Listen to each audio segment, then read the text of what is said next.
The inspiration for today's video is a study I read that compared increasing load without changing the number of repetitions to keeping the weight the same and just increasing reps as a person gets stronger. The goal was to see which method builds the most muscle, adding weight or increasing repetitions. We'll come back to the study at the end of the video, but let me know in the comments which one you think builds the most muscle. This got me thinking of all the different ways we could increase training stimulus on a muscle to keep it growing without increasing load, and I came up with a total of 12 different ways. But why would we want to progress our workouts without lifting heavier weights? I can think of 3 main reasons.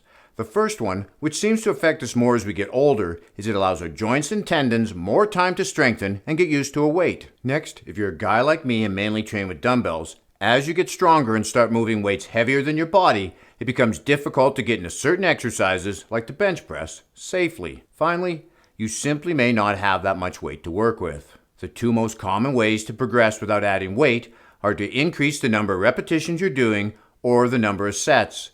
These methods are commonly used in double or triple progression programs. In double progression, you have a specific rep range, say 8 to 12 repetitions. You start with a weight doing 8 reps and slowly work your way up until you can do 12 on all sets.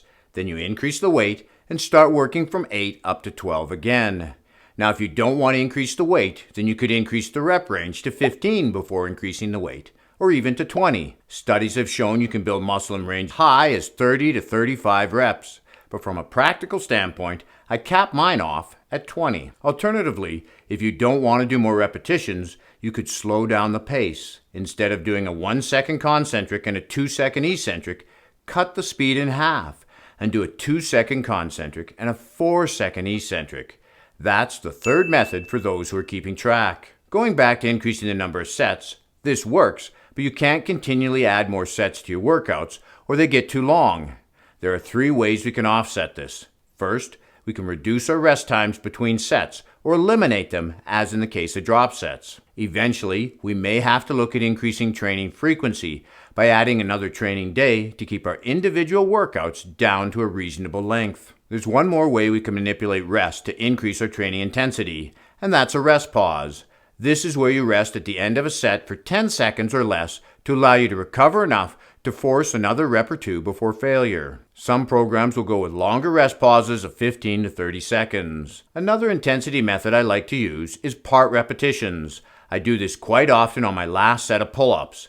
I'll keep going even after I can no longer get my chin over the bar, with each rep having a shorter range of motion until I can't even move. Pre-exhausting a muscle is when we do an isolation exercise before a compound movement to tire out a muscle, allowing us to effectively work it with less weight. For the bench press, we do chest flies first to pre-exhaust our pecs. Another way we can exhaust a muscle is to do static holds. I was talking to a guy in the comments of a recent video, and he likes to pause and hold at the bottom of a squat. This is how I like to do my static holds, as part of a repetition. If you're doing arm curls, you stop and hold the weight when you reach the halfway point for 1 to 3 seconds. Then continue to the top. If you really want to ramp up the intensity, then on your last rep, stop at the halfway point on your way down and hold for as long as possible. The following 2 things I should have mentioned first, as they're the things you need to look at before adding another repetition or even more weight.